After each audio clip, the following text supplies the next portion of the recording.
9 अगस्त 2024 को कोलकाता के आरजीकर हॉस्पिटल में 31 वर्ष के पीजी डॉक्टर उस हॉस्पिटल के सेमिनार हॉल में बड़ी ही बेरहमी से रेप और मर्डर कर दिया गया।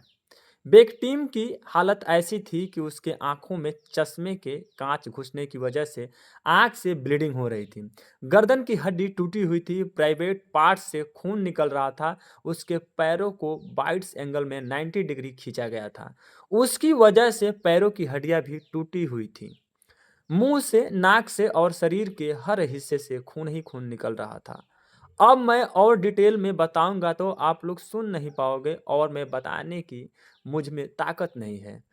दोस्तों, इस केस को डेफिनेटली कोई दबाने की कोशिश कर रहा है, क्योंकि मुझे कुछ खास खबरें मिली हैं जिससे मैं आगे बताऊंगा। इस क्राइम में अकेला संजय राय मुजरिम नहीं है जो हमें बताया जा रहा है। इसमें और भी लोग शामिल हैं, शायद उन्हें बचाने की कोशिश की जा रही है।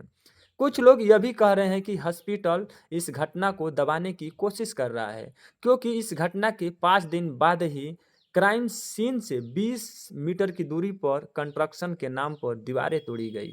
तो कुछ लोग यह भी कह रहे हैं कि संजय राय किसी राजनीतिक पार्टी के मेंबर है। तो आइए डिटेल में जानते हैं। 9 अगस्त 2024 के आरजी काल हॉस्पिटल से एक कॉल आता है।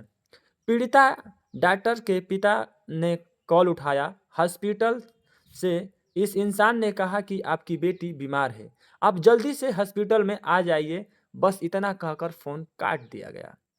उस लड़की के पिता को लगा कि मेरी अपनी बेटी से रात में ही बात हुई थी, वह ठीक थी, अभी अचानक उससे क्या हुआ।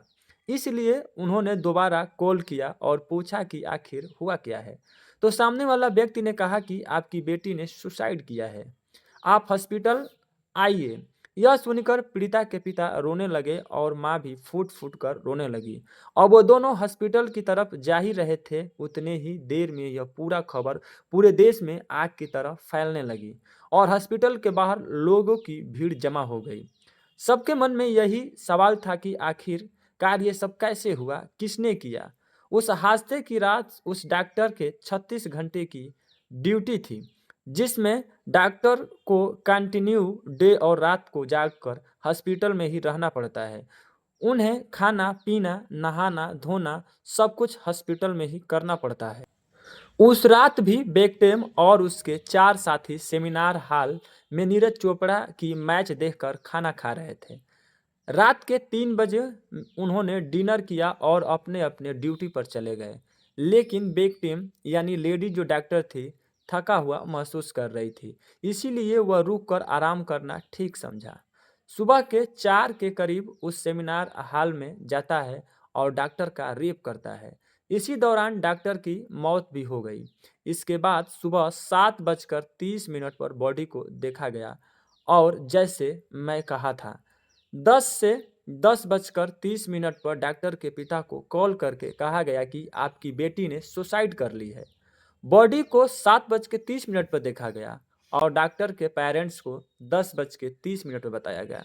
इसके बावजूद उसके पेरेंट्स उसके पास पहुंचते हैं तो उन्हें उस सेमिनार हॉल से बाहर रखा। उसके पेरेंट्स रोते रहे, विनती करते रहे, हाथ जोड़ते रहे, हमें अपने बेटी को देखने दो। फिर भी उन्हें बाहर रोक कर रखा गया और 3 घंटे बाद अंदर जाने दिया गया। जब उस माँ बाप ने अपने बेटी की बॉडी को देखा तो उनका कलेजा फट गया। जैसे मैंने शुरू में कहा था, पूरे शरीर से और प्राइवेट पार्ट से खून निकल रहा था। दोनों पांव मुड़े हुए थे। यह देखकर कोई भी बता सकता है कि ये एक सुसाइड नहीं बल्कि रेप और मर्डर ही है। लेकिन फिर भी क्यों हॉस्पिटल वाले इसे आत्महत्या बता रहे हैं? क्यों इसके पेरेंट्स को 3 घंटे बाद बुलाया गया और क्यों उन्हें 3 घंटे तक हॉल से बाहर रोक कर रखा गया? यही इस घटना को कुछ लोग होल्स है या नहीं, बल्कि हॉस्पिटल के प्रिंसिपल ने यह भी कहा था कि बेटकम जो थी साइकोसिस नाम की इलनेस थी, इसलिए उसने सुसाइड किया। आखिर हॉस्पिटल किसे बचाने की कोशिश कर रहा है? जब बेटकम के बॉडी को पोस्टमार्टम के लिए भेजा गया और जब रिपोर्ट निकल कर आई तो सारे लोग गुस्से से भर गए। जायज भी था। रिपोर्ट में आया था कि बेक्टेम के साथ बहुत ही बुरी तरह से रेप किया गया है। उसका राइट हैंड और मुंह पूरी तरह से इंडेज था। उसका कलर बॉन्ड बुरी तरह से टूटा हुआ था। पोस्टमार्टम के रिपोर्ट से ये बात तो साफ हो गई कि कोई सुसाइड नहीं बल्कि रेप और मर्डर है। तब पुलिस ने जांच शुरू किया। सबसे पहले उन्होंने हॉस्पिटल के सीसीटीवी फोटो चेक किए तो उन्हें पता चला कि रात के 4 बजे संजय राय सेमिनार हॉल में गया था और उन्हें बॉडी के पास ब्लूटूथ मिला, जिसे ऑन करने पर पता चला कि ये संजय राय का है। उसे गिरफ्तार भी कर लिया गया और इसके अलावा यह भी पता चला कि संजय राय का यह पहला क्राइम नहीं है। इससे पहले उसने आरजीकार हॉस्पिटल से एक महिला का नंबर चुराकर फोन करके धमकी देता था। सब कुछ होते हुए भी संजय राय ऐसे क्यों घूम रहा है? उस पे कोई पुलिस या प्रशासन एक्शन क्यों नहीं ले रहा है? ये तो सवाल बनता है।